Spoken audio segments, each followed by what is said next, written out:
தவிர மற்ற நாட்கள் இந்த பொங்கலுக்கு நம்ம 6 வேலை திட்டோம்.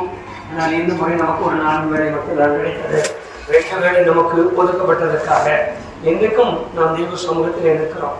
நாம் காலையில் இருந்து அநேக காரியங்களை கவனித்தோம். அந்த காரியங்கள் உண்மையாகவே எந்த அளவிற்கு நமக்குள் ஒரு உணர்வு கொண்டு வந்தது என்று ஆவியானவர் நமக்குள் கிரியை செய்யட்டும். யோசிக்கவும் சிந்திக்க வேண்டிய காரியங்கள் வேதத்தில் ஏராளம் இருப்பதால் இந்த கடைசி நாட்களில் விசுவாசிக்கிற கர்த்தருடைய பிள்ளைகளுக்கு தேவையான ஒரு காரியத்தை நான் வேதத்தில் சொல்லி இன்றைக்கு அவைகளுக்காக நாம் செபிக்கலாம். வேதம் சொல்லுகிற அப்போஸ்தலர் 19ஆம் அதிகாரம்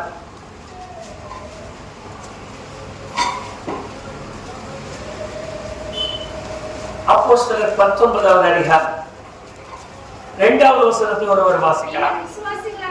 நீங்கள் விசுவாசிகளான போது பரிசுத்த ஆவியை பெற்றீர்களா கேட்டார். கர்த்தர் ஸ்தோத்திரம். ரொம்ப விசேஷமான ஒரு வார்த்தை, விசேஷமான ஒரு காரியம். ஏறக்குறைய எல்லா இடங்களிலும் இது ஒன்றுதான் மிகப்பெரிய பிரச்சனைக்குரிய காரியம்.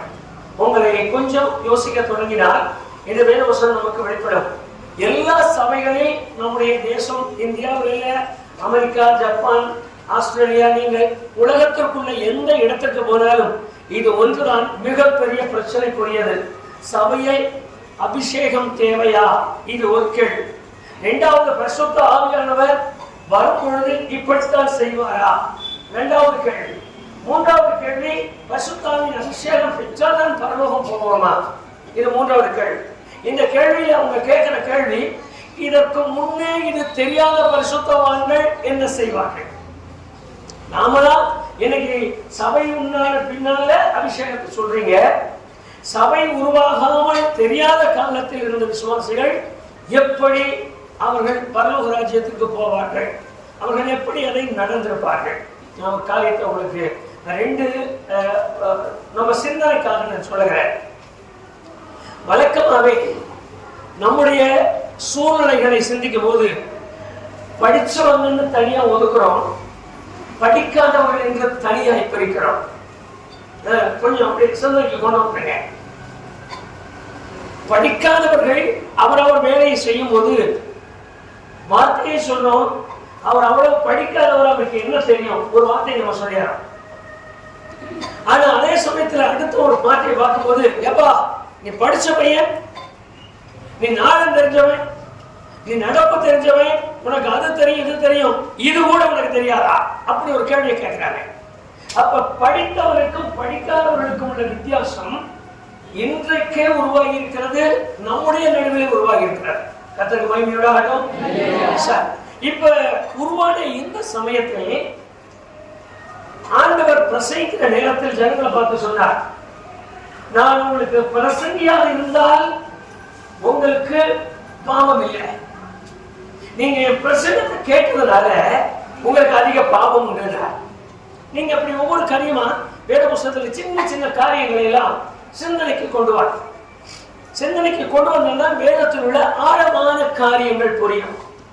இந்த தேசத்திற்குள்ளே, நம்முடைய நாட்டுக்குள்ளே வேத வசனம் அதிகமாய் ஆழமாய் பரவாததற்கு காரணம் என்னால் உறுதியாக சொல்ல முடியும், ஸ்தாபனங்கள். ஸ்தாபனம் அப்படிங்கிற பேர்ல ஒண்ணு உருவாக்குறாங்க. ஸ்தாபனம் உருவான உடனே வேதத்தை மறந்துடுறாங்க, ஸ்தாபனத்தின் சட்டங்களை வெளியே கொண்டு வர்றாங்க. ஆதி காலத்தில் ஸ்தாபனங்கள் இல்லாம வெளியில ஒரு ஊழியத்தை செய்யணும்னு செய்த ஊழியர்கள் வேதத்தினுடைய ஆழ காரியத்தை சொல்லுவதற்கு அவர்களுக்கு தெரியாம இல்ல, சொன்னால் புரியாத மக்களாயிருந்தோம். எதை சொன்னாலும் புரியாது. இயேசு உங்களுக்கு தெரியுமா கேட்டா, இல்ல நாங்க தான் திமுக கட்சி, எங்களுக்கு அதெல்லாம் வேண்டாம். வெளியில சொல்ல வேண்டிய எங்களையே சொல்லியிருக்காங்க. ஒரு பள்ளிக்கூடத்துல சுவிசேஷ கூட்டம் போட்டார், ஒரு பாஸ்டர் கூட்டம் எல்லாம் ஒழுங்கு பண்ணி மைக் செட் எல்லாம் போட்டு எல்லாம் ஒழுங்கு பண்ணிட்டாங்க. வேலையில் ஏறி பிரசங்கிக்கிறதுக்கு நின்று பாவிகளை ரட்சிக்க கிறிஸ்து உலகத்தில் வந்தாருங்கிற வசனத்தை படிச்சதுதான் 4-5 பேர் சேர்ந்து வந்தாங்க. அந்த ஊருக்குள்ள இருக்கிற பெரியவங்க, பட்டணக்காரு, பெரியவனுக்காரு, தலைவர் எல்லாம் வந்த உடனே, சார் ஒரு நிமிஷம் தான் நின்றுட்டோம். அதுக்கு அடுத்தது பக்கத்துல அந்த பிரசிடென்ட் வெளியில ஃபாதர் கொஞ்சம் இறங்க, அதை பேரை விட்டு இறக்க விட்டு அவர் என்ன சொல்றாருன்னா, நாங்க ஏற்கனவே பாட்டாளி மக்கள் கட்சியில் இருக்கிறோம், எங்களுக்கு இந்த புது கட்சி வேண்டாம். அது ஒரு நடந்த சம்பவம், என்னுடைய அனுபவத்துல நடந்த சம்பவம். நாங்க என்னோட வந்தவர், அவர் உங்களுக்கு தெரியும், ஹீல் டெலிவரின்னு பாரு, அவர் மேடையில ஹீல் டெலிவரி அதெல்லாம் ஒண்ணு முடியாதுன்றாரு. அப்புறம் அவங்க தெளிவா சொன்னாங்க, இயேசு அப்படின்னு சொல்றது தெரியாத காலத்தில் அவங்க இயேசுன்னு சொன்னா போதும் சொல்லி கொடுத்தாங்க. இயேசுவின் ரத்தம்னு சொல்லி கொடுங்க போதுன்னா, பரமண்டல ஜெபம் முழுசும் சொல்ல மாட்டாங்க, சொல்ல தெரியாது. இயேசு ரத்தம் எங்க அனுபவத்துல, என்னுடைய அனுபவத்திலேயே சொல்றேன். சாட்சி சொல்ல சொல்லிட்டாங்க, எல்லாம் எந்திரிச்சு சாட்சி சொன்னாங்க. ஒரு அம்மா எந்திரிச்சு சாட்சி சொன்னாங்க. அந்த அம்மா இயேசுவின் ரத்தத்தினாலே என்னை கழுவி பரிசுத்தப்படுத்தினேன்னு எல்லாரும் எனக்கு வேண்டிங்க. அடுத்த ஒரு அம்மா எந்திரிச்சு சாட்சி சொன்னாங்க, இயேசுவே சீவக தண்ணியில என்ன கழுவி அந்த ஜீவ ரத்தத்துல கழுவின்னு சொன்னதை கேட்க, இந்த சீவக தண்ணியில கழுவி என்ன சுத்தமாக்கிட்டாங்க. இந்த ஜீவ ரத்தம் சீவக தண்ணியா மாறிச்சு. சீவகாய் தெரியும், இப்பதான் சீவகாய் எல்லாம் இல்ல, ஷாம்பு இதெல்லாம் இப்ப வந்துருச்சு. அன்னைக்கு அந்த அளவுக்கு தெரியாத காலம், இந்த வேதம் வெளிப்பட முடியாத காலம், வெளிப்படுத்த முடியாது. 10 நிமிஷம் உட்கார வைக்கிறது ஆக 15 நிமிஷத்துல நிக்க வச்சு பேச முடியாது. அப்படி ஒரு காலத்துல அவங்க சுவிசேஷத்தை சொல்லும் போது, இயேசுன்னு சொன்னா ரட்சிக்கப்பட்டா போதும், ஞானஸ்நானம் கொடுத்தா போதும், நீங்க எப்படியாவது கிறிஸ்தவங்களா மாறுங்க, நல்ல ஒழுக்கத்தை படிங்க, குடிக்காம இருங்க, இப்படி சொல்லி கொடுத்த அந்த காலம் மாறிட்டு நமக்கு இன்றைக்கு வேதத்தை கையில் எடுத்து வாசிக்க தொடங்கி இருக்கிறோம். அவர்களை விட நாம் கணக்கு கொடுக்க வேண்டியது அதிகம். கர்த்தருக்கு ஸ்தோத்திரம், கர்த்தருக்கு ஸ்தோத்திரம். நான் இன்னொரு வேத வசனத்தை உங்களுக்கு நினைவுபடுத்துகிறேன். 50 கடன் போதுமே, 50 குடம் தான் என்ன கடன் வாங்கி இருக்கிறான் அப்படின்னு தெரியும். இன்னொருத்தன் கொஞ்சமா கடன் வாங்கி இருக்கிறான். அவர் சொல்லும் போது சொன்னார், யாருக்கு அதிகமாய் அன்பு கூறுவான்னு கேட்டான். இந்த அன்பு கூறுவான்னு கேட்கும் போது அவங்க சொல்றாங்க, யாருக்கு அதிகமா கடன் மன்னிச்சாரோ அவனுக்கு அதிகமாய் அவன் அன்பு கூறுவான் எழுதியிருக்கு. இப்போ மற்ற மக்கள் என்பதை விட என்னை தூக்க எடுத்த அனுபவம் அதிகம். மற்றவர்கள் என்று சொல்லுவதை விட நமக்கு காண்பித்த பரிவு அதிகம், நமக்கு காண்பித்த கிருபைகள் அதிகம். கர்த்தருக்கு ஸ்தோத்திரம் உண்டாகட்டும். மறுபடியும் கர்த்தருக்கு மகிமை சொல்லுவோமா? ஹல்லேலூயா. எங்கோ கிடந்தோம், எப்படியோ கிடந்தோம், என்னோ மாதிரி இருந்தோம், வாழ்வோம்னு நினைக்கல, அடுத்த வாழ்க்கை நமக்கு இல்லை, ஆனால் நம்மை தூக்கி நிறுத்தினார், நம்மை தெரிந்து கொண்டார். இது அல்லாமல் வேத வசனத்தில் எழுதியிருக்கு, யாரிடத்தில் அதிகமாய் கொடுக்கப்படுகிறதோ அவரிடத்தில் அதிகமாய் கேட்கப்படும். அவர்கள் அதிகமாய் அறிந்ததால் நான் செய்ய வேண்டிய கடமை, செய்ய வேண்டிய காரியங்களும் அதிகம் உண்டு. கர்த்தருக்கு மகிமை உண்டாகட்டும். இப்ப வேத வசனத்துல எழுதி இருக்குது, நடந்த ஒரு சம்பவத்தை அப்படியே கொஞ்சம் கவனிங்க. 8ஆம் அதிகாரத்துக்கு வாங்க, 18ஆம் அதிகாரத்துக்கு வாங்க. அங்க ஒரு சம்பவம் இருக்கு. 18ஆம் அதிகாரம் 24ஆம் வசனத்தை படிச்சிருங்க.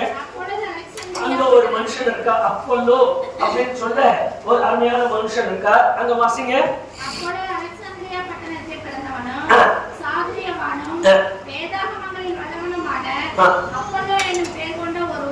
ஒரு யூதன் அந்த மனுஷனுடைய தகுதியை மட்டும் பாருங்க. அந்த தகுதி என்னென்ன சொல்லியிருக்கு அந்த 2 வருஷத்துக்குள்ள மறுபடியும் வேலை படிச்சுங்க. அது அப்படியே கொஞ்சம் நீங்க விலை விட்டு, நீங்க எனக்கு இப்ப போன இல்ல, நீங்க விலை விட்டு எழுதுங்க, அது என்னென்ன நடந்திருக்குன்னு பாத்தீங்கன்னா வாசிமா. சாதுரியவான் அப்படின்னு சொல்றது, சாதுரியவான் அப்படின்னு சொல்றது சகலையும் அறிந்த ஒரு பெரிய மனுஷனுக்கு போல. அவன் எல்லா காரியத்தையும், எந்த காரியத்திலையும் தலையிடுவான், எந்த காரியத்திலையும் போவான், எந்த காரியத்தையும் பேசுவான், எந்த காரியத்திலும் முன்ன நிற்பான், எந்த காரியத்திலையும் தங்கள் காரியத்தை சொல்ற ஒரு மனுஷன். அவருக்கு வேத ஆகமங்களில் வல்லவன் அப்படின்னு எழுதியிருக்கு. வேத ஆகமங்களில் வல்லவன் அப்படின்னு சொன்னாலே ஆதியாகமம், யாத்ராகமம், லேவியராகமம், என்னாகமம், அப்ப இன்னொன்னு இருக்கு உபாகமம். இந்த 5 தான் வேதமே. வேதம் நமக்கு எழுதி கொடுத்திருக்கிற தீர்க்க தரிசன புஸ்தகங்கள் எல்லாம் சேர்ந்திருக்கு. ஆனால் வேதம் அப்படின்னு சொன்னாலே ஆதி காலத்து கர்த்தருடைய வேதத்தை சுமந்து கொண்டு உபதேசித்தார்கள், கர்த்தருடைய வேதத்திலே வல்லவன் அப்படின்னு சொன்னாலே இந்த 5 ஆகமங்களிலும் கைதேர்ந்த ஒரு மனுஷன். வேற வாசிங்க.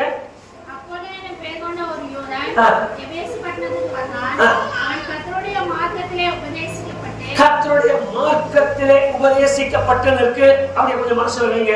நான் சொல்ற வார்த்தையை நம்ம காரியத்தை கவனிக்கலாம். ஏன்னா பசி எனக்கு ரொம்ப பசியா இருக்கிறதுனால கொஞ்சம் சீக்கிரமாவே ஆனாலும் முடிக்க முடியாது.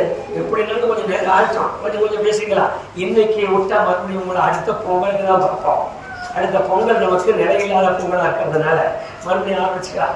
விடுற மாதிரி எனக்கு தெரியல, சரி வாசிக்கலாம். இப்போ கர்த்தருடைய மார்க்கத்திலே போதிக்கப்பட்டான் அந்த ஒரு வரியை போதும் ஒரு வாரத்துக்கு நான் தியானிக்க முடியும். மார்க்கத்திலே அப்படின்னு சொன்னா அந்த வார்த்தையுடைய அர்த்தம் என்னது? மார்க்கம் அப்படின்னு சொல்லுவது பாதை அப்படின்னு அர்த்தம். இந்த மார்க்கம் சொன்னா இந்த பாதை, அதாவது போற வழி அல்லது சேரக்கூடிய ஒரு பெரும் பாதை, பெரும் வழி. அது எப்படி அதனுடைய போக்கு. இப்ப கர்த்தருடைய மார்க்கம் சொல்றது ஆதியாகமத்திற்கு முன்னே தேவன் சிருஷ்டித்தார் அப்படின்னு சொல்லுகிற காலத்திலிருந்து இஸ்ரவேல் கானானுக்கு போகிற காலம் வரைக்கும் தேவனுடைய மார்க்கம். ஜனங்களை ரட்சிப்பதற்கு, ஜனங்களை காப்பாற்றுவதற்கு அவர் செய்த தீர்க்கமான காரியங்கள் எல்லாம் அடங்கி இருக்கிற ஒரு நிலை கர்த்தருடைய மார்க்கம். கர்த்தருக்கு மகிமையுண்டாகட்டும். அதுல என்னன்னு சொன்னா, இஸ்ரவேல் ஜனங்களை புறப்பட பண்ணியதிலிருந்து, முதல் தலைச்சல் பிள்ளைகளை கேட்டதிலிருந்து, அதற்கு பின்னால ஆபிரகாம், ஈசாக்கு, யாக்கோபு, மோசே இவங்க எல்லாம் சொல்லிக் கொடுத்த காரியங்கள் வரைக்கும் அந்த மார்க்கத்தினுடைய கடைசி எழுத்த சொல்றேன். மோசே சொல்லும் போது, உங்களை என்னை போல ஒரு தீர்க்கதரிசியை உங்கள் சகோதரரின் நடுவில் இருந்து கர்த்தர் எழும்ப பண்ணுவார், அவருக்கு நீங்கள் செவி கொடுங்கள். இந்த வார்த்தை சொல்லி முடிச்சார். இந்த வார்த்தை வரைக்கும் அந்த மார்க்கம் இப்படி இருந்தாதான் ரட்சிக்கப்படுவீங்கன்னு சொல்லி இந்த மார்க்கத்திலே சரியாய் உபதேசிக்கப்பட்ட ஒரு மனிதன். சரி, கீழே வாசிங்க. யோவான் கொடுத்த ஞான ஸ்நானத்தை மாத்திரம். எப்படி இந்த மனுஷனுக்கு கொஞ்சம் இருக்குன்னு எனக்கு புரியல. ரட்சகர் வருமாறுன்னு எழுதியிருக்கு, கொள்ளிவாய் சர்மம் மேல தூக்கப்பட்டிருக்குன்னு எழுதியிருக்கு, கண்மலை அடிக்கப்பட்டதை எழுதியிருக்கு. ஆண்டவருக்கு இயேசு கிறிஸ்துவுக்கு அடையாளமாக ஒவ்வொரு காரியங்களும் எழுதப்பட்டது. கசப்பான தண்ணிக்குள்ள ஒரு மரக்கிளையை வெட்டி போட்டதை எழுதியிருக்கு. அந்த சம்பவங்கள் எல்லாமே கொஞ்சம் மனசுக்குள்ள பண்ணுவாங்க. மோசே வரைக்குமே வைங்க, தீர்க்கதரிசி காலத்தை விட்டுருங்க. அந்த காரியங்களில் எல்லாம் ஆராய்ந்து பார்த்து யாருக்கு நிழல், இதற்கு ஒப்பா யார் வருவார்கள், இதெல்லாம் அறிந்து கொண்ட இந்த மனுஷன் யோவான் ஸ்நானகனுடைய ஸ்நானத்தை எடுத்திருக்கார். அப்ப யோவான் ஸ்நானகன் எதற்கு ஞானஸ்நானம் கொடுக்கிறார் என்பதையும் ஆகமங்களின் வழியே அறிந்து மார்க்கத்திலே போதிக்கப்பட்ட போதனைக்கு கீழ்ப்படிந்திருக்கிறார். சோதரம் கர்த்தருக்கு மகிமையுண்டாகட்டும். எவ்வளவு ரகசியங்களை அறிந்த மனிதன் வந்து உபதேசம் மற்றவங்களுக்கு சொல்லிட்டு இருக்காரு. யோவான் ஞானஸ்நானம் கொடுத்திருக்காரு, அது நல்லது, அப்படி நம்ம எடுத்துக்கணும், நீங்க எல்லாம் விட்டுட்டீங்களா, எடுத்தீங்களா, இதையெல்லாம் கேட்டுக்கிட்டு நியாயப்பிரமாணத்தை போதித்துக் கொண்டிருக்கிற வேளையில் 2 ஆட்கள் அவரை சந்திக்கிறார். வடிங்க கீழே.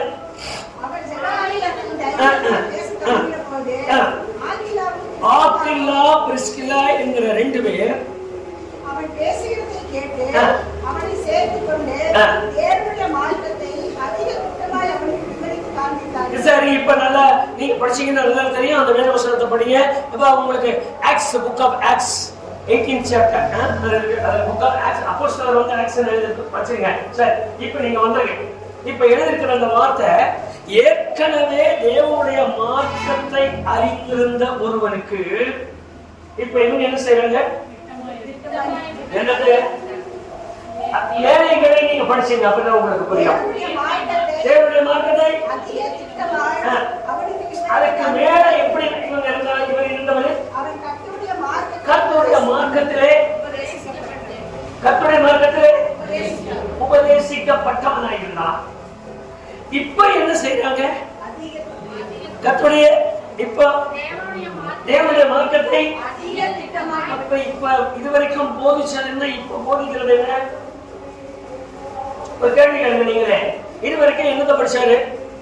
இதுவரைக்கும் படிச்சு இதுவரைக்கும் உபதேசிக்கிற ஒரு மனுஷனுக்கு இவங்க 2 பேரும் இந்த காலத்து மனுஷன், இவர் அந்த காலத்து காரியத்தை கவனித்தவர், இவங்க 2 பேரும் மார்க்கத்தை திட்டமும் போதிக்கிறாங்க. அப்ப என்ன போதிச்சிருப்பாங்க இவங்க? அப்படி கொஞ்சம் சிந்தனைக்கு கொண்டு வந்தாங்க. அவங்க போதிச்சது மோசே வரைக்கும், யோவான் வரைக்கும். இப்ப இவங்க போதிக்கிறது, யோவானுக்கு பின்னால் ஒருவர் வந்தார். வந்தவர் என்ன செய்தார்? உங்க வாக்குத்தத்தத்தை நீங்க பெற வரைக்கும் எருசலேமிலே காத்திருங்கள் சொல்லி அபிஷேகத்தின் வல்லமையால் நிறைத்தார் என்கிற தேவனுடைய மார்க்கத்தை போதிக்கிறாங்க. இவன் போதித்து வெளியேற்ற பின்பு போதிக்கப்பட்ட மக்கள் எல்லாம் ஒன்று சேர்ந்திருக்கிற வேளையில் அப்ப சொல்லுங்க பவுல் அந்த வழியா வந்த உடனே சீஷர்கள் எழுதியிருக்கு. நீங்க இப்ப படிங்க. இப்ப 19:1 வா. இருக்கையில்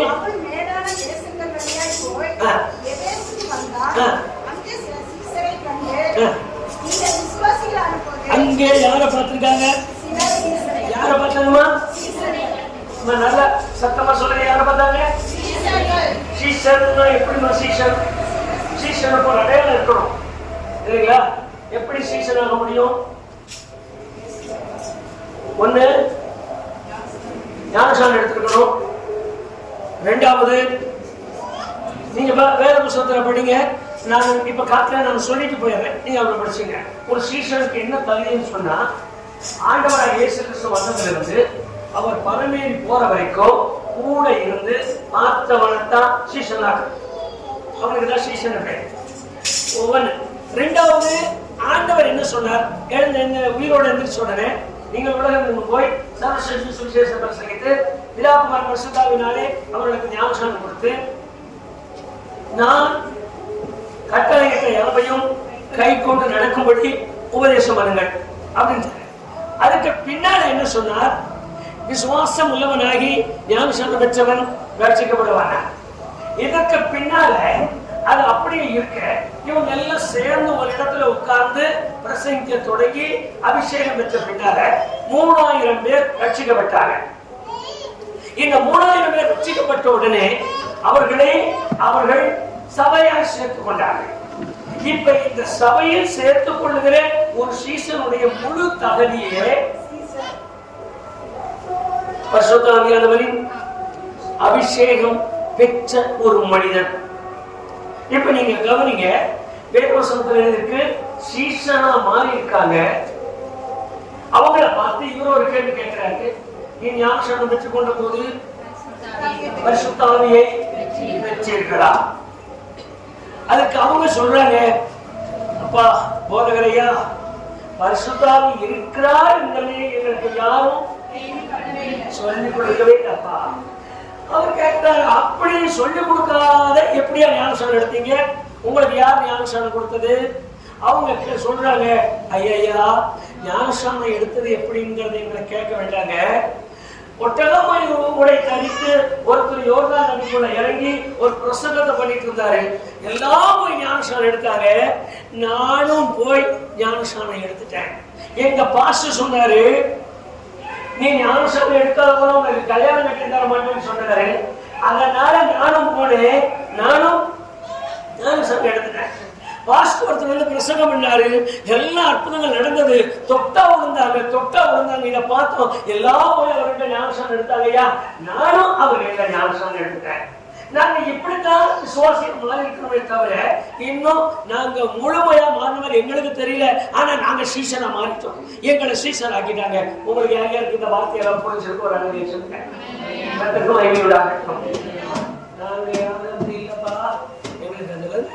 சட்டம் எல்லாம் தெரியாது, சந்தா கொடுத்தோம், எங்களை உறுப்பினர் ஆக்கிட்டாங்க. சந்தா தான் கொடுத்தோம். கல்லறைக்கு தனியா எங்க சபையில காசு வாங்குறாங்கப்பா. கல்லறைக்குன்னு தனியா மாசம் 10 ரூபா கொடுத்துறோம். எங்க நாங்க மெம்பர் ஆயிடுச்சோம். கல்யாணம் செய்யறதுக்கு 3 வருஷத்துக்கு சந்தா ஒன்னா கொடுன்னு கேட்டாரு, கொடுத்தோம். நாங்க மெம்பர் ஆயிட்டோம். எங்களை மெம்பர் ஆக்கிட்டாங்க. உங்களுக்கு ஒரு கொஞ்ச நாளைக்கு முன்னே மேட்டூர்ல வளர்ந்த ஒருத்தர் தெரியும், மனோகர். மேட்டூர்ல பிறந்தாரு, மேட்டூர்ல வளர்ந்தாரு. மேட்டூர் சிஐஜி மிஷன்ல மெம்பர். சிஐஜி மிஷன்ல சின்னதுல இருந்தாரு. ஏன்னா நாங்க அவங்க எல்லாம் கொண்டாடுறவங்க. காலம் நடந்து அவருக்கு ஒரு சின்ன வேலை கிடைச்சது. ஈரோடு கவர்மெண்ட் ஹாஸ்பிட்டல்ல எக்ஸ்ரே ரூம்ல எக்ஸ்ரே எடுக்கிற வேலை கிடைச்சது. எக்ஸ்ரே எடுத்துட்டு இருந்தாரு. மேட்டூர்ல இருக்கிற சிஐஜி மிஷனை மறந்துட்டாரு.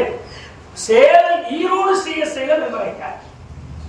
உறுதியா சொல்ல முடியும், சேலம் ஈரோடு சிஎஸ்ஐ பிரபு சர்ச்சில் மெம்பர். கவர்மெண்ட் வேலைக்கு இருக்காங்க, மெம்பர் ஆக்கிட்டாரு. அங்கதான் அவருக்கு சந்தா, அங்கதான் அவருக்கு கல்யாணம், அங்கதான் அவருக்கு எல்லாம் நடக்கும். இந்த நிலையில திடீர்னு கொரோனா வந்துச்சு. இப்ப போனதெல்லாம் நடந்த சம்பவம். கொரோனா வந்த உடனே அவருக்கு திடீர்னு செத்து போயிட்டார். செத்து போனவரை அவருடைய நெருங்கின ஆட்கள் கல்லணையில தான் புதைக்கணும்னு சொல்லி ராத்திரியோட ராத்திரியா பணத்தை வேலை வெளியே வந்துச்சு. அங்க இருக்கிற அதிகாரிகளுக்கு தகவல் போயிடுச்சு, பணத்தை காணும். இத்தனை நம்பர் பணத்தை காணும் நடந்ததை சொல்லிட்டு இருக்கேன். நீங்க வேலை போய் கேட்டு பாருங்க, இதெல்லாம் உண்மைதானே. பணத்தை காணுன்னு சொல்லி புகார் கொடுத்து ஈரோடுக்குள்ள எல்லாம் தேடுறாங்க. தேடணும்னா பணத்தை தூக்கிட்டு வந்ததை ஒருத்தவன் சொல்லிவிட்டாங்க. குறிச்சிக்கு கொண்டு போயிட்டாங்க. பணத்தை கொண்டு வந்து வெளியில வச்சுட்டு அங்கிருந்து சிஎஸ்ஐல போய் இடம் கேட்டாங்க. எங்க ஈரோடு சிஎஸ்ஐல இடம் கேட்டாங்க. அங்க என்ன சொல்லிட்டாரு, அவர் ஃபாதர் என்ன சொல்லிட்டார், இத்தனை வருஷமா சந்தா வாங்கி இத்தனை வருஷமா மெம்பர் ஆக்கின பின்னாடி அங்க இருக்கிற ரெவரண்ட் சொல்லிட்டாரு, கொரோனா கேஸை எங்க கலவையில நாங்க அடக்கம் பண்ண மாட்டோம், நீங்க எங்கேயோ கொண்டு மாட்டாங்க. கொண்டு வந்தது நம்பிக்கையில கொண்டு வந்துட்டாங்க. கல்லறையில இடம் தரலன்னா பவானி சிஎஸ்ஐ அடைக்கிறாங்க. அங்க எங்க சபையோட மெம்பர் என்ன பவானி சிஎஸ்ஐ சொல்றாரு, கொரோனா நாங்க குறைக்க கூடாது, ஏன்னா கவர்மெண்ட் சட்டம், எங்களுக்கு இடம் இல்லை. அங்கிருந்து திடீர்னு எவ்வளவு வந்துருச்சு, நம்ம சொந்தக்கார ஒரு ஆள் எல்லா காரியத்துக்கும் கீழ்படுகிறவர் குறிச்சியில் இருக்காருல்ல, ஒரு தகவல் அடிக்கலங்க. ஒரு போன் வந்தது நம்ம குறிச்சி. எங்க இருந்து வந்துடுது, ஒரு கலரைக்கு இடம் வேணுமே, நம்ம சொந்தக்கார தூக்கிருந்து தூக்கிட்டு வந்துட்டோம், என்ன செய்யறது. முதல்ல ஒரு போன் பண்ணாங்க, என்னன்னா கொரோனாவுக்கு நானும் ஹார்ட்ல ஆப்ரேஷன் பண்ணி படுத்திருக்கேன், கொரோனாவுக்கு ரிப்போர்ட் வந்தா என்ன செய்யறது, நீ எப்பா அதுக்கெல்லாம் பயப்படுற, மொத்தமா ஒண்ணு கையில விட்ட வச்சிருக்கோம், நீ ஏதாவது ஒண்ணு செஞ்சுதான். சரி தகவல் பண்ணுச்சு, குளிய தோன்று. அப்புறம் பேசுறியா, குளிய தோண்ட ஆரம்பிச்சோன்னா நம்ம ஊருக்குள்ள ஒரு சின்ன செய்தி பரவாச்சு. வரவன்னு ஒரு சில வாலிபர்கள் ஒன்று சேர்ந்து கொரோனா இந்த கலரையில் அடக்கூடாது போட்டார். இது போட்டு இங்க இருக்கு சின்ன தகவல், நம்ம சித்தப்படா உனக்கு சித்தப்படா, உனக்கு சித்தப்போ எனக்கு 12 பண்ற எப்படி அவசியம். ராத்திரியோட ராத்திரி 12 மணிக்கெல்லாம் அடக்கம் முடிஞ்சு போச்சு. நீங்க போனீங்கன்னா எதனா நமக்கு அடையாளம் சொல்ற போறீங்க, எங்கிருந்து போறீங்க இல்லை, என் தொப்பி கிடக்க ஒரு ஹெல்மெட் கிடக்கும்ல, அந்த ஹெல்மெட் கிடக்கிறது கொஞ்சம் பின்னால வந்து திரும்பி பார்த்தீங்கன்னா முதல்ல இருக்கிற கட்டப்பட்ட கலரை ஒரு சில ஓட்டிருக்கோம், அந்த கலர் தான். எப்படி நடந்தது இது, நீங்க வேதத்தை படிச்சீங்க, வேத காரியங்களையும் கவனிங்க. எப்படி யோவானுக்கு இதெல்லாம் தெரியுதுன்னு நீங்க சிந்தனை பண்ண வேண்டாம், அது எப்படியோ தெரிஞ்சு போகுது, அடக்க முடியாது, என்ன செய்யலாம், கர்த்தருக்கு மகிமையோட ஆகட்டும். சரி, இப்ப நான் வேதத்துக்கு வரேன். இப்ப இந்த காலத்தில் இப்படி எல்லாம் நடந்து கொண்டிருக்கிற இந்த சூழ்நிலை போல அன்றைக்கு நடக்கிறதெல்லாம் நடக்குதையா, கல்லறக்குடு அவையெல்லாம் செஞ்சா போதுங்கிற ஒரு நிலை சபைக்குள்ளே உருவானதால் சபையிலே அபிஷேகம் வேணும்னு சொல்ல மாட்டாங்க, அபிஷேகத்துல நிறைன்னு சொல்ல மாட்டாங்க, வரங்கள் வேணும்னு சொல்ல மாட்டாங்க, உனக்கு வரங்கள் இருக்குன்னு சொல்ல மாட்டாங்க, நீ அந்நிய பாஷை பேசணும்னு சொல்ல மாட்டாங்க. காரணம், கொஞ்சம் இறுக்கி பிடிச்சோமா சபையை மாத்திட்டு போயிடுவாங்க. அந்த சபையை மாத்திர இடத்துல வா, நீ நிறைஞ்சுக்கணும். நீங்க நம்ப வேண்டாம், ஏஜின்னு ஒரு சபை வந்தது. இந்த சபை வந்த பின்னால நடக்கிற காரியங்களை சொல்லவே முடியல. ரசிக்கப்பட்டையோ ரசிக்கப்படலையோ, நீ யாரோ, நீ என்னமோ செய்யறியோ, என்கிட்ட வந்து உட்காரு, நானும் ஆடுறேன் நீயும் ஆடு, நானும் பாடுறேன் நீயும் பாடு, பாடுறத முடிச்சுட்டு இவ்வளவு இருக்கு பாடு என்று சொல்லிட்டே சபை தான். சபை இருக்கிற இடத்துல சபை இருக்கிற இடத்துல காரியங்கள் எவ்வளவு மோசமான ஒரு நிலையில் இன்றைக்கு தமிழ்நாடு போய் கொண்டிருக்கிற இந்த சூழ்நிலைகள். இந்த வேதம் சொல் கேட்கிறது, நீ ஞானசானம் இருக்க, ஆமா ஞானசானம் எடுத்த நீ அபிஷேகமா வாங்கிட்டு பரிசுத்தாவி வாங்கிட்டியா, அதை சொல்லு. அதெல்லாம் நாங்க கேட்டதே கிடையாது ஐயா, பரிசுத்தாவி இருக்குதுங்கிறது எங்களுக்கு தெரியவே தெரியாது. ஞானசானம் கொடுத்தவன் யாரு, கொடுத்தாலே நாங்க போன தண்ணியில முழுகணும் என்று சொல்லிட்டோம். நாங்க போனவ என்னமோ சொன்னாங்க, ஒத்துக்கிறேன் ஒத்துக்கிறோம், கேட்கிறேன் கேட்கிறோம் என்று சொல்லி யாராவது அப்படி இருந்திருந்தா, அப்படி ஞானஸ்நானம் எடுத்திருந்தா மறுபடியும் நான் இந்த உபவாச கூடத்தை சொல்றேன், நல்ல உங்களை வைத்துக்கிறேன் என்று பார்த்து ஆண்டவருடைய சமூகத்தில் முழுமையா அர்ப்பணிச்சு ஒப்பு கொடுத்து ஞானஸ்நானம் எடுங்க. காரணம் நீங்க எடுத்த ஞானஸ்நானம் செல்லுமா செல்லாதாங்கிறதுக்கு ஒரு நாள் வரும்போது திரும்ப எடுக்க முடியாது. கூப்பிட்டு நீ போய் எடுத்துட்டு வந்து 4 பில்லு இருக்கு, இந்த 4 பில்லு போடுறதுக்குள்ள நீ சீக்கிரம் வந்துருன்னு சொன்னாலும் 6 இருக்கு முழிக்க விடுறதுக்கு. ஆனா யோவான் முழுக்க மாட்டான். அது மட்டும் தெரிஞ்சுங்க. கர்த்தருக்கு மகிமையாகட்டும். ஹல்லேலூயா, ஹல்லேலூயா. இந்த அனுபவத்துல அவர் கேட்கிறாரு, பரிசுத்தாவியே இல்லைன்னு சொன்னதுனால, பரிசுத்தாவி பெற்றுக்கொள்ள வேண்டாம்னு சொன்ன பின்னால, பரிசுத்தாவியானவரையே தெரிஞ்சுக்கொள்ளாத பின்னால உனக்கு எவ்வளவு ஞானஸ்நானம் கொடுத்தான். இங்க வா, திரும்ப பரிசுத்தாவியானவர் இருக்கிறார் ஒத்துக்கிறியா? ஒத்துக்கிறேன். பரிசுத்தாவியானவர் உன் மேல இறங்குவார் ஒத்துக்கிறேன். பரிசுத்தாவியானவர் பெற்றுக்கொள்றதுக்கு சம்மதியா? சம்மதிக்கிறேன். பரிசுத்தாவியானவர் வந்தா எவ்வளவு காரியத்தை விடுன்னு உனக்கு மனசுல இருக்குதா? தெரிஞ்சுக்கிட்டேன். அப்படின்னு காரியம் உங்களுக்கு ஒரு முழுக்கு முழுக்கிட்டாரு. முழுக்கி வேதத்துல எழுதியிருக்க கொஞ்சம் கீழே வாசிங்க. அந்த வேத வசனத்தை 19ஆம் அதிகாரம் 6ஆம் வசனத்துக்கு வந்துருங்க. 6 அவர்களுக்கு ஞானஸ்நானம் கொடுத்த பின்பு அவர்கள் மேல் கைகளை வைத்த போது பரிசுத்த ஆவி அவர்கள் மேல் இறங்கினார். கர்த்தருக்கு ஸ்தோத்திரம். ஒரு அழகே சொல்லுவோமா?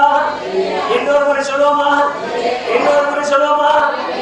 இப்ப நான் முழுமையா ஒரு காரியத்தையும் ஒரு சின்ன சமாச்சாரம் போல சொல்லுகிறேன். நான் சரியானபடி உணர்ந்து என் உள்ளத்தின் ஆழத்திலிருந்து அர்ப்பணித்து ஒப்பு கொடுத்து ஞானஸ்நானம் பெற்றுக் கொண்டால் தேவனுடைய ஆவியானவர் என்னை நிறைப்பார். பராமரிக்கிறதுக்கு அதுவும் ஒரு காரணம். என்னைய மேல இறங்கணும் கேட்டுட்டு இருக்கிறதுக்கு அதுவும் ஒரு காரணமாக்கலாம். 2வது, நான் உண்டு என்று அறிந்து கொண்டால்தான் கிருபைக்கு மேல் கிருபையே என்னை பெருகுவதற்கு கொண்டு. காரணம், பரிசுத்த ஆவியானவர் என்று சொல்வது எனக்கு மீட்கப்படும் நாளுக்குள்ள அடையாளமானவர். ஆமென், ஆமென். கர்த்தருக்கு ஸ்தோத்திரம். எனக்கு மீட்கப்படும் நாளுக்கென்ற அடையாளமானவர் பரிசுத்த ஆவியானவர். காரணம், நீங்க வேத புஸ்தகத்தை படிச்சீங்கன்னா ஆதி காலத்துல இருந்து தான் உண்டான எல்லா காரியங்களுக்கும் ஒரு அடையாளம் போட்டு கொண்டே வந்தார். நீங்க வாசிக்கலாம். நான் ஒரு சில வசனம் அதிகமா நான் உங்களுக்கு காண்பிக்கல. வேத வசனம் ஆதியாகமம் 17ஆம் அதிகாரத்துக்கு 4ஆம் அதிகாரத்துக்கு பாருங்க. ஆதியாகமம் 4ஆம் அதிகாரம் 15வது வசனத்துக்கு பாருங்க. Genesis, book of Genesis 4:15. அவனை நோக்கி சுமரும் என்று சொல்லி எவனும் அவனை கொன்று கூடாதிருக்க. ஆதி காலத்திலேயே அடையாளம் என்ற ஒன்று தேவ ஜனங்களுக்கு உண்டாயிருந்தது. என் ஆண்டவருக்கு ஸ்தோத்திரம். என் ஆண்டவருக்கு மகிமையுண்டாகட்டும். ஹல்லேலூயா. ஒரு அடையாளத்தை போட்டுத்தான் தன்னுடைய பரிசுத்தவான்களை அவர் காப்பாற்றி இருக்கிறார். ஒரு அடையாளத்தை போட்டுதான் ஒருவனும் தொடாதபடி காத்தார். அந்த வேற காரியத்தை சொல்ல, ஒருவனும் தொடாதபடி காத்தார். யாரும் இவனை தொடக்கூடாது, யாரும் இவன் மேல கை நீட்டக்கூடாது, யாரும் இவனை பார்க்க கூடாது, எந்த பொல்லாப்பை இவனுக்கு நேரிடக்கூடாது. இவன் ஜீவனுக்கு உத்தரவாதம் வேணும். இவனுடைய வாழ்க்கையில யாரும் குறிப்பிடக்கூடாது. இவன் செய்கிற காரியத்துல எவனுமே குறிப்பிட்டு இவனை நாசப்படுத்தக்கூடாது என்று அடையாளம் போட்டார். அதேதான் இன்றைக்கு எந்த அதிகாரமும் தொடாதிருக்க, எந்த வல்லமைகளும் தொடாதிருக்க, எந்த சூனியமும் தொடாதிருக்க, எந்த பிசாசும் நடுங்குவதற்கு கர்த்தருக்கு ஸ்தோத்திரம் உண்டாகட்டும். எந்த அதிகாரங்களும் தொடாது இருக்க தேவன் என் மீது ஒரு அடையாளம் கூட ஆசையாக இருக்கிறார். ஆமென், ஆமென், ஆமென். ஹல்லேலூயா, ஹல்லேலூயா. சாம் ஜெபத்துறைன்னு சொல்லி ஒரு ஐயா இருப்பார். உங்களுக்கு எல்லாருக்குமே ஞாபகமா தெரியும். தெருவொன்று இருந்தது. தெரு பிரசங்கத்துக்கு போவாங்க. அங்க போன உடனே பிரசங்கத்துல நின்று யார் பிரசங்கம் பண்ணி டாக்ஸ் கொடுத்தாலும், டாக்ஸ் கொடுத்தா வீட்டுக்கு வந்துருவாங்க. பிரசங்கம் பண்ண ஆரம்பிச்சாங்கன்னா பேச பேச வாங்கி இருக்கும். அப்படியே வாங்கி கோணிச்சுக்கணும், பேச்சு வராது. அப்புறம் இவங்க அதை பார்த்து இதை பார்த்து ஜெபம் பண்ணிட்டு அப்படி இப்படி வந்து வீட்டுக்கு வந்துருவாங்க. ஒரு முறை சாம் ஜெபத்துறையாவும் அந்த பக்கம் போயிட்டார். அங்க எல்லாரும் உட்கார்ந்து பேசுறாங்க. யார் போனாலும் நமக்கு இப்படி ஆயிருது, அந்த ஊருக்குள்ள யாரும் போக வேண்டாம், சரியான மந்திரம் ஊரு, நம்ம யாரும் போக. இவருக்கு அது தெரியல. இவரும் போய் உட்கார்ந்துட்டார். நல்ல ஒரு பிரசங்கத்தை பண்ணினார். அவர் பேசும்போது நீங்க கேட்டிருந்தாலும் உங்களுக்கு அவர் கேட்டிருக்கிறது வாய்ப்பு இல்லை. ஒருவேளை ஏதாவது டிவியில பாருங்க, சாமி ஜபத்துறை அருமையா பேசுவார். நின்று கண்ண மூடி நின்றுட்டாருன்னா அவரு சத்தியத்தை அப்படியே சொல்லிக்கிட்டே போவார். அப்படி ஒரு கட்டுடைய பினாக்கியம் உள்ள மனுஷன் போயிடுங்க. அவர் பாட்டு கண்ண மூடிட்டார். இயேசு கிறிஸ்து ஜீவிக்கிறோம், இயேசு கிறிஸ்து தான் பாவத்திற்கு பரிகாரி அப்படின்னு சொல்லிட்டு இருந்தார். வழக்கம் போல இவனுக்கு செய்ய வேண்டிய வந்து நின்னான். அவன் ஒரு வார்த்தையை சொல்லி விட்டான். அது ஒண்ணு செய்யல, இவர் பாட்டுக்கு பேசிட்டே இருக்காரு. ரெண்டாவது வார்த்தை சொன்னா இவர் பாட்டுக்கு பேசிட்டே இருக்காரு. மூணாவது வார்த்தை சொன்னா இவர் பாட்டுக்கு பேசிட்டே இருக்காரு. இவர் பேசியிருக்கிற இந்த வார்த்தையை அவன் கேட்டுட்டு, என்னடா அது நாம சொல்றதெல்லாம் ஒண்ணும் படிக்க மாட்டேங்குது, இவன் நம்மளோட பெரிய இருக்கு அப்படின்னு எல்லாத்தையும் நிறுத்திட்டு பக்கத்துல வந்து, என்னப்பா என்ன பேசிட்டு இருக்கீங்க, நீங்க பேசுறீங்க, நான் செய்யறேன், உங்களுக்கு படிக்க மாட்டேங்குது, அவ்வளவு பேர்த்தையும் அடக்கிட்டு ஒன்னும் அடக்க முடியலையே.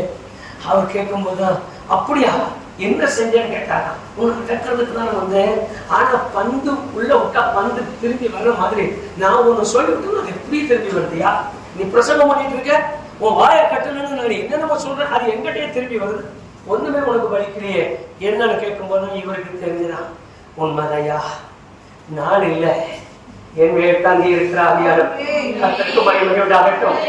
ஹல்லேலூயா ஹல்லேலூயா.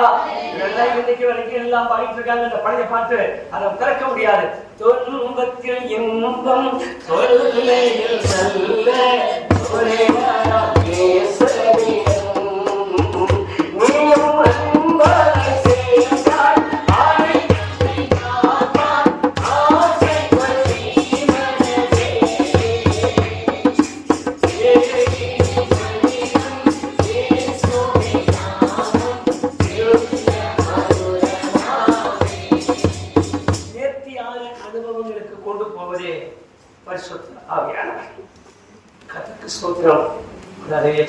மேம்படுத்தும். இன்னொரு முறை சொல்லுவோமா?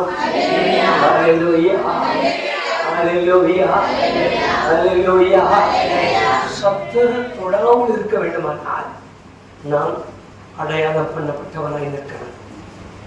அதிகாரங்கள் தொடாமல் இருக்க வேண்டுமானால் நான் அடையாளம் பண்ணப்பட்டவனாய் இருக்கிறேன். கொடிதானவைகள் என்னை தாக்கி என் மேல் அதிகாரம் செலுத்தாமல் இருக்க வேண்டுமானால் நான் அடையாளம் பண்ணப்பட்டவனாய் இருக்கிறான். என்ன ஒரு அடையாளம் இருக்கிறது என்று அவன் அறியணும். கர்த்தருக்கு ஸ்தோத்திரம். என்னை பார்க்கும் போதே அப்பாவா தொடக்கூடாதியா அந்த முத்திர போட்டாருன்னு சொல்றாங்க.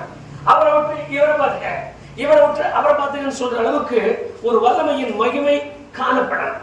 இந்த அனுபவத்தை தான் இந்த கடைசி நாட்களில் தேவன் தன்னை விசுவாசித்திருக்கிற நம்பி இருக்கிற நமக்கு கட்டளை எடுக்கிறார். கர்த்தருக்கு ஸ்தோத்திரம், கர்த்தருக்கு ஸ்தோத்திரம். நீங்க வேதவசனத்துல வாசிக்கலாம், நான் இன்னொரு வேதவசனத்தை உங்களுக்கு காண்பிக்கிறேன், அப்படியே வாசிங்க. யோவான் சுவிசேஷம் 1ஆம் அதிகாரம் 33வது வசனம். ரொம்ப காட்டல, ஒரே ஒரு வார்த்தையோட முடிக்கிறேன். ஆண்டவரை மட்டும் காட்டிட்டு முடிச்சாரு.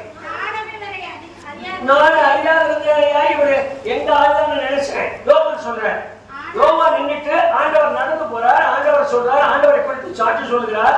ஐயா இவர் என் சொந்தக்காரையா, இவர் எனக்கு இன்னொரு முறையாகுது, எங்க சித்தப்பையனோ பெரியப்பையனோ முறையாகுது, இவர் எனக்கு சொந்தக்காரப்பா, நான் அப்படிதான் இவரை நினைச்சிருந்தேன்.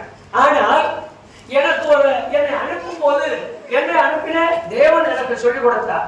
ஐயா நீ யார் பரிசுத்த ஆவியானவர் புறாவை போல தங்குகிறதை பார்ப்பாயோ அவர்தான் என்னுடைய ஆட்டுக்குட்டி, உனக்கு அடையாளமா சொல்றார். இப்போ தேவனுடைய குமாரன் நின்றுட்டு இருக்கார். யோவான் பிரசங்கம் பண்ணிட்டு இருக்கிற நேரம், சாட்சி கொடுக்கிற நேரம், யோவான் வெளியே நடந்து போகிற நேரம், அவர் வந்தால் எல்லா மனுஷன் இருக்க கும்பலா வந்துட்டு இருக்காங்க. ஆண்டவரும் தன்னுடைய ஆடைகளை கலைந்து ஞானசம் இருக்க அவரும் தண்ணிக்குள்ள இறங்கும் போது இவர் மேல் மாத்திரம் ஒரு ஆவியானவர் இறங்கினார். ஆவியானவர் இறங்கினால் இவர் தேவனுடைய குமாரன் என்று அவர் அடையாளம் கண்டு கொண்டார். கர்த்தருக்கு ஸ்தோத்திரம், கர்த்தருக்கு ஸ்தோத்திரம். வேதவசனத்துல எழுதியிருக்கிற அர்த்தமும் அதுதான். என் மேல் ஒரு அடையாளம் இருக்குமானால் என்னை எல்லாரும் அடையாளம் கண்டுகொள்ளத்தக்கதான மகிமை வெளிப்படும். அப்ப ஒரு அடையாளம் உண்டாகி இருக்குதா? அடையாளம் எப்போ வரும்? சின்ன பிள்ளைங்களுக்கு வருமா? நடுத்தரத்துக்கு வருமா? இல்ல வயசானவங்களுக்கும் வருமா? வயசானவங்க யாரும் ஆவி பேசுற மாதிரி காணும், வயசானவங்க யார் அபிஷேகம் பெற்ற மாதிரி காணும். ஏதோ இந்த சின்ன பிள்ளைங்களை கூட யாரும் அப்படி வந்த மாதிரி இல்லைன்னு அப்படி சொல்லிட்டு இருந்த காலம் தான். இப்ப எல்லாம் சின்ன பிள்ளைங்களும் வெளியில வந்துட்டாங்க. எனக்கு முதல்ல தெரியுதுன்னு கொஞ்ச நாளா டிவியில சொல்லிட்டு இருந்தாங்க. ஆண்டவரை பார்த்தேன் நின்று 3ஆம் கிளாஸ் படிக்கிறது, எல்கேஜி யூகேஜி எல்லாம் வந்து சொல்லிட்டு ஆண்டவரை நான் பார்த்தேன். எப்படி ஆண்டவரை படத்துல பார்த்து கூட ஆண்டவரை தெரிஞ்சிருக்காது. அவர் பார்த்தா பூச்சாண்டின்னு சொல்லிட்டு பிள்ளைங்க, இந்த பூச்சாண்டி எங்க வந்தாருன்னு சொல்லுவாங்க. ஆனா இந்த பிள்ளை வந்து ஆண்டவரை பார்த்தேன்னு சொல்லிச்சு. அது ஒரு காலம். அதுக்குன்னு ஒரு சாமியார் வந்தார். அது ஒரு காலம். சின்னதெல்லாம் குதிரையில பார்த்தேன். வெள்ள குதிரை வேகத்துல வருது, சின்ன குதிரை வேகத்துல. அது கொஞ்சம் காலமா இடி முதலத்தோட நடந்துட்டு இருந்தது. அப்போ கொஞ்சம் வயசானவங்களுக்கு அபிஷேகம் கிடைக்குமா, நடுத்தரத்துக்கு அபிஷேகம் கிடைக்குமா? ஐயா, நான் கர்த்தருடைய பிள்ளையாய் மாறி மீட்கப்பட வேண்டும் என்கிற ஆசை எனக்குள் இருக்குமானால் நான் என்ன மாதிரி இருந்தாலும் என்னை அடையாளம் போடுகிறதற்காக தேவன் தமது அடையாளங்களோடு இறங்கி வருகிறார். உங்களுக்கு ஒரு காரியத்தை வாசிக்கிறேன். வெளிப்படுத்தின விசேஷம் 9ஆம் அதிகாரம் 5ஆம் அதிகாரம் 9, 10, 2 வசனத்தை வாசிக்கலாம். நம் ஜெபத்தில் போல அம்மா புஸ்தகத்தை வாங்கவும் அதில் முத்திரைகளை உடைக்கவும் நீர்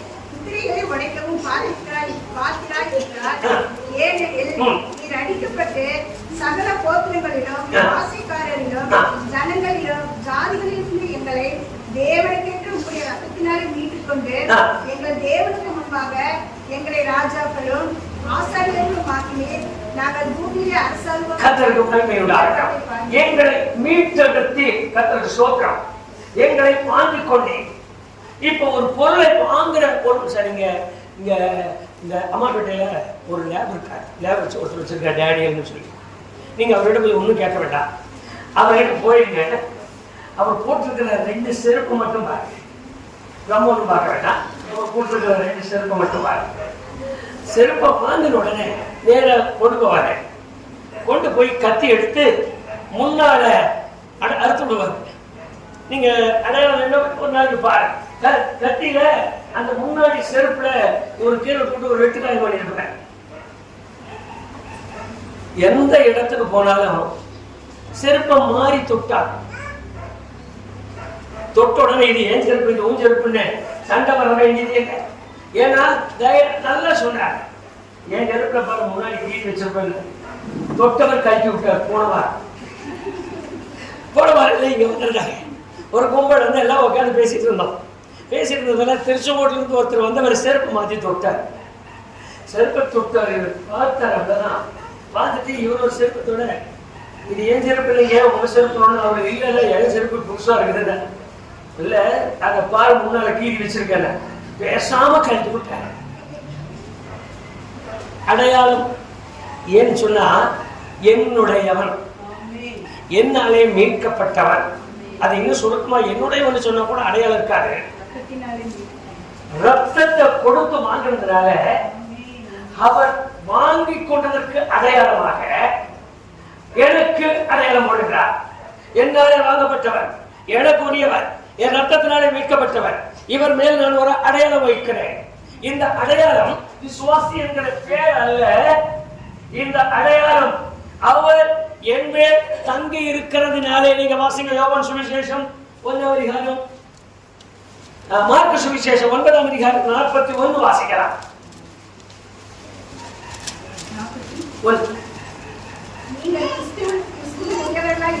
நீங்கள் கிறிஸ்துவின் உடையவர்களாய் இருப்பதால் கர்த்தருக்கு ஸ்தோத்திரம். நான் கிறிஸ்துவுக்கு உரியவனாய் இருப்பதால், அவருக்கு சொந்தமாய் இருப்பதால், அவருக்கு சொந்தமானவர்கள் அவராலே மீட்கப்படுவார்கள். அவருக்கு சொந்தமானவர்கள் அவராலே அடையாளம் படுத்தப்பட்ட நான் கிறிஸ்துவன்னு சொல்றதுக்கு எனக்கு முழுமையான அடையாளம் என்னை தங்கி இருக்கிற ஆவியானவர், என்னை நிற்கிற ஆவியானவர், என்னை பலப்படுத்துகிற ஆவியானவர், என்னை அபிஷேகிக்கிற ஆவியானவர். என் மேல் தங்கி இருக்கிறதும் என்னை அபிஷேகப்படுத்துவதும் கொஞ்சம் கொஞ்சம் வித்தியாசம் நடக்கும். சரி, நான் இப்ப வேற வசனத்துக்கு வந்துருவோம். வாசிக்கலாம். யோவான் சுவிசேஷம் 3ஆம் அதிகாரம் 34வது வசனத்துல இப்ப நம்ம ஜெப காரியத்துக்கு கடந்து போகலாம். வாசிக்கலாம். தேவனால் அனுப்பப்பட்ட தேவனுடைய வார்த்தைகளை பேசுகிற தேவன் அவருக்கு தமது ஆவியை அளவில்லாமல் கொடுத்தாராம். அளவில்லாமல் அப்படின்னு சொன்ன வார்த்தை போச்சுன்னா எவ்வளவு கொடுத்தாரா? எவ்வளவு கொடுத்தாரா? எவ்வளவு கொடுத்தாரா? எவ்வளவு கொடுத்தாரா? இது மேலே என்ன கையை விரிக்க முடியாது. எவ்வளவு கொடுத்தாரா? அளவில்லாமல் அளவில்லாமல் போயிட்டே இருக்கு. நீங்க எவ்வளவு நினைச்சுக்கிட்டாலும் சார் அளவில்லாமல் கொடுத்துட்டா. நம்ம வழக்கமா பார்க்கிற வார்த்தைப்படி தேவன் தமது குமாரனுக்கு அளவில்லாமல் கொடுத்திருக்கார். நம்ம காலையில் ஒரு வேதம் சொந்த படிச்சோம். அப்போஸ்தலர் 10:34. தேவன் அப்போஸ்தலர் 10:34. தேவன் கலாத்தியர் 3:26 அப்படியே படிச்சுங்க. அந்த 3 வசனம் ஒரே மாதிரி தான். நான் உங்களுக்கு ரெஃபரன்ஸுக்காக சொல்றேன். கலாத்தியர் 3:26, கலாத்தியர் 2:6, கலாத்தியர் 2:6. அல்லாமலும் எண்ணிக்கை உள்ளவர்களாய் இருந்தவர்கள் எனக்கு ஒன்றும் போதிக்கவில்லை. அவர்கள் எப்படிப்பட்டவர்களாய் இருந்தாலும் எனக்கு கவலை இல்லை. தேவன் மனுஷரிடத்தில் பட்சபாதம் உள்ளவர் அல்ல. 2 கரத்தையும் உயர்த்தி ஒரு அல்லேலூயா சொல்லலாம். ஆமென். ரோமருக்கு வாங்க. ரோமர் 2ஆம் அதிகாரம் 16ஆம் வசனம் பாருங்க. ரோமர் 2 தேவன் இடத்தில் பட்சபாதம் இல்லை. அப்படியே மனுஷன் உரிமையோட கேட்கறது இல்லை. தேவன் தமது குமாரனுக்கு அளவில்லாத ஆவியை கொடுத்தார். அவர் பட்சபாதம் இல்லாதவர். அதுவும் சொல்லியிருக்கிறது மனுஷனிடத்தில் பட்சபாதம் இல்லை. மனுஷன்கிட்ட அவர் பட்சபாதமும் ஒரு காரியத்துக்கு செய்ய மாட்டார். ஆனா எழுதியிருக்கிற வார்த்தையை கொஞ்சம் கவனிக்க. கலாத்தியர் 3ஆம் அதிகாரம் 29க்கு வந்துருங்க.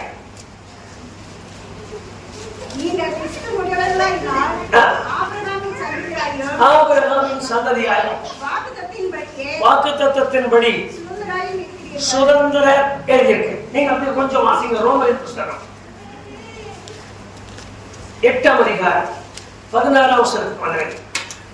மேலும் இவர்கள் தேவனுடைய ஆவியினால் நடத்தப்படுகிறார்கள். 14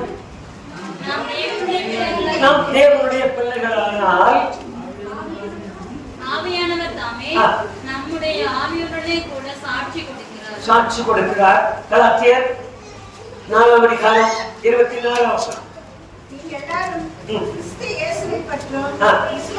விசுவாசத்தினாலே தேவனுடைய புத்திரராய் இருக்கிறீர்களே. ஆண்டவருக்கு மகிமை உண்டாகட்டும். ஒரு அல்லேலூயா சொல்லி ஆண்டவரை மேம்படுத்துவோமா? நான் தேவனுடைய புத்திரன், அவர் தேவனுடைய குமாரன். நானும் அவரும் அண்ணன் தம்பி முறை உடன் பிறப்புகளை போல இருக்கிற இந்த நிலையில் தேவன் அவருக்கு அளவில்லாத ஆவியை கொடுத்திருக்க, அவர் கொடுத்த அந்த ஆவியை மனுஷரிடத்தில் பட்சபாதம் இல்லாமல் பகிர்ந்து கொடுக்கிறவர் தேவன். ஸ்தோத்திரம். பகிர்ந்து கொடுக்கிற தேவன் அவருக்கு என்ன செய்தாரோ அதை எனக்கு செய்வதற்காக என்னை கரையமாய் வாங்கி கொண்டு வந்திருக்கிறார். அந்த விசுவாசத்தை அப்படியே கொஞ்சம் திருப்பி எடுங்க. அந்த விசுவாச காரியத்தை அப்படியே கொஞ்சம் மாடலா கொண்டு வாங்க. தமது பெரிய மகனுக்கு அவர் கொடுத்திருக்கிற அளவில்லாத பங்கில் எனக்கு பங்கு கொடுப்பதற்காக என்னை அவர் மீட்டெடுத்து தமது மகனோடு சகோதரனாக்கி வைத்திருக்கிறார். கர்த்தருக்கு ஸ்தோத்திரம். கர்த்தருக்கு ஸ்தோத்திரம். என்ன சொல்றீங்க?